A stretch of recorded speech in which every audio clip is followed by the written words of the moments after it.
I've had a place in my heart for Our Lady of the Angels since I was 9 years old, and it's been very special to me.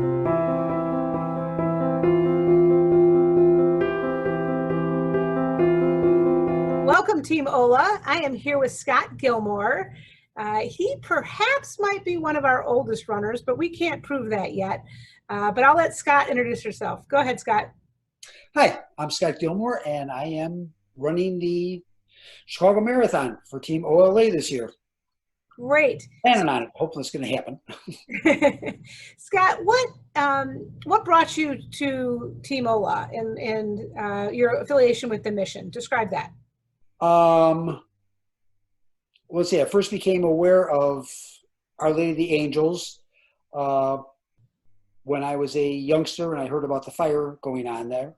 And it's always sort of held a special place for me ever since then.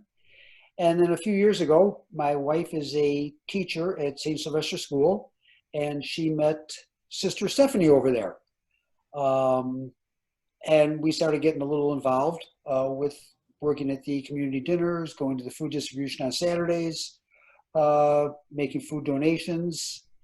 Then one time I happened to mention to Sister Stephanie about how I've always wanted to run a marathon.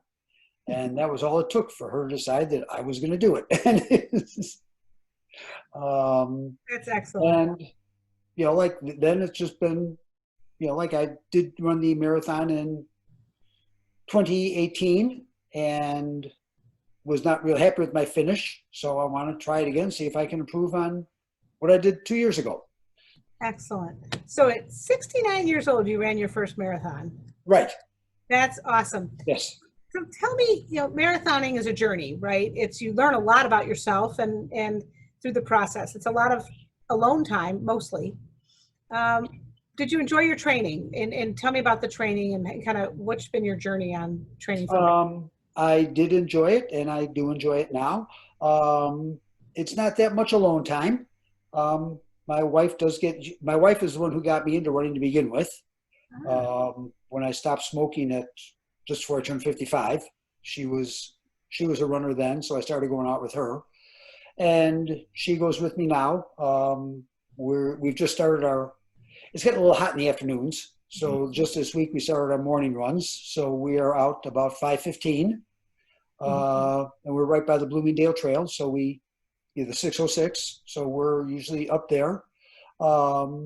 And last year she did most of my training with me. She let me do a lot of the long runs partly by myself, but I'd go out, do a few miles, and then we'd join up, and she was doing 10, 11 miles with me during the training, like for my long runs, and up to about, the 7 to 10 mile mark, she's usually going with me. So it's not really all by myself. So that's awesome. What an experience. I'm sorry? Oh. What a unique experience. I'm getting a little feedback. So that's interesting. Has she run a marathon? No. Nope. She's done 5Ks, but that's all she has any interest in doing. Okay. She comes and supports me for all my runs, but she doesn't have that much desire to do anything more than a 5K. So we know Sister Stephanie can be pretty convincing, so we'll see. No. She's a pretty good salesperson, that's for sure.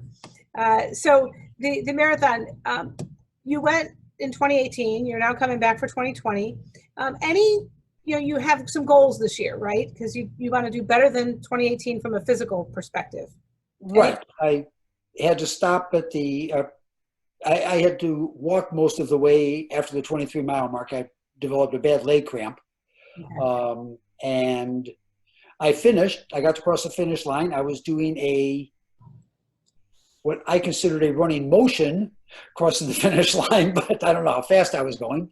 And this time I just wanted to be able to run all the way. I was right on the pace that I wanted to hold up until the time I kind of pulled up lame, and I was going to be very happy with my time, and then all of a sudden it was like, whoops, this isn't going well right now. So we're excited to have you as part of the team.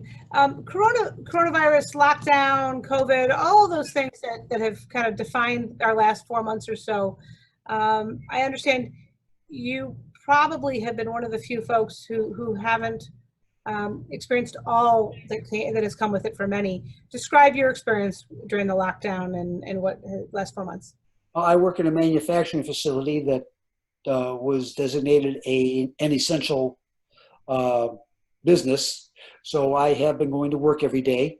Uh, haven't missed any. My wife, who's, like I said before, is a teacher at St. Sylvester, she's been working from home um, up until the end of the school year. And even since the end of the school year, she's been preparing. So we've been like working. Her work has changed a lot, her work location. But we've both just been working and we're pretty much homebodies after that. So it didn't really affect us that much. You know, like we're still getting out, working in the yard, doing gardening and stuff, and which is what we'd be doing normally. You know, like the running when the parks and the trails were closed, we were still finding ways of just running, you know, like in the streets and whatnot. Biking we've been doing, so it hasn't, yeah, except for going to the store, we Yeah. have not been affected a whole lot by it. You know, like and not going out for dinner. So, but we're doing a lot Yeah. more cooking. So Being one of the few people who can actually say that, who's had a pretty routine previous 4 months. right, and when I've talked to people that are working from home or just have been out of work or whatever, it's been just sort of counting my blessings. You Yes. know that you know that at my age I'm still needed. That's awesome. Well, Scott, we're super excited to look at October. We don't know what it looks like, as we all know, but regardless, there's going to be a marathon to be run, and there's going to be goals to be met, and training is still going strong for everybody, despite a little bit of the heat. And we're excited to have you as part of the team. So thank you for doing that, Scott. Thank you. I'm excited to be here. Yeah, looking forward to it.